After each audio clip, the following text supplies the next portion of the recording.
Hello family, সবাই তোমরা কেমন আছো? আশা করছি তোমরা সবাই ভালো আছো। তো দেখো, আমি আর একটা নতুন ধরনের পিঠা বানিয়ে নিয়ে এসেছি তোমাদের সামনে। সেটা কিভাবে বানিয়েছি তোমাদের সাথে চলো শেয়ার করছি। এখানটায় 2 কাপ আমি শুকনো চাউল গুঁড়ো দিয়েছি, আর দেব আমি স্বাদ মতন নুন। আর এই পিঠাটা খুব টেস্ট হয়, তোমরা একবার ঘরে ট্রাই করে দেখো।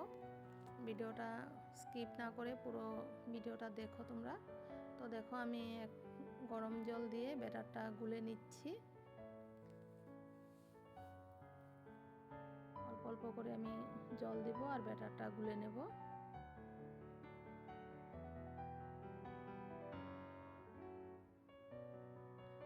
একবারে সম্পূর্ণ জল দিতে হবে না, অল্প অল্প করেই দিতে হবে। তো দেখো, আমার ব্যাটারটা পাতলা করে আমি বানিয়ে নিয়েছি। তবে আমার আর একটু জল লাগবে, তারভাবে আর একটু দিয়ে দিয়েছি জল আমি। তো এখন ঘি দিয়ে প্যানে আমি মুছে দেব।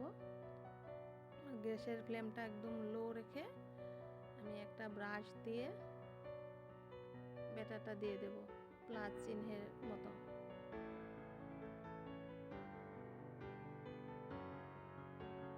আর এই পিঠাটা একদম খুব সফট হয়, এবং খেতেও দুর্দান্ত হয়। তোমরা একবার ঘরে ট্রাই করে দেখো।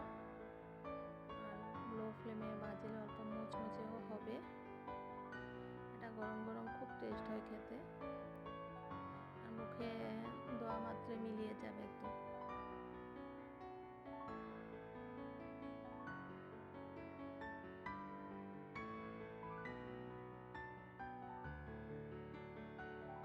এখন আমি নারকেলের পুর বানিয়ে রেখেছিলাম আগের থেকেই, মাঝখানে আমি দিয়ে দেব এটা নারকেলের পুরটা।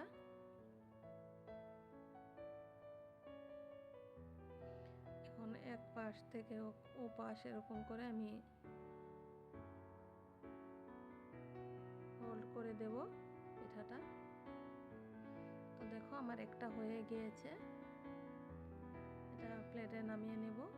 আর এরকম করে আমি এক এক করে সবগুলো পিঠা আমি বানিয়ে নেব। একটু ধৈর্য সহকারে করতে হয় পিঠাটা, খুব লো ফ্লেমে বানাতে হয়। দেখো, আমার একদম পাতলা পাতলা হয়েছে পিঠাগুলো। তোমরা একবার ঘরে ট্রাই করে দেখো, ভীষণ টেস্ট হয় খেতে, জলদিও হয়ে যায়।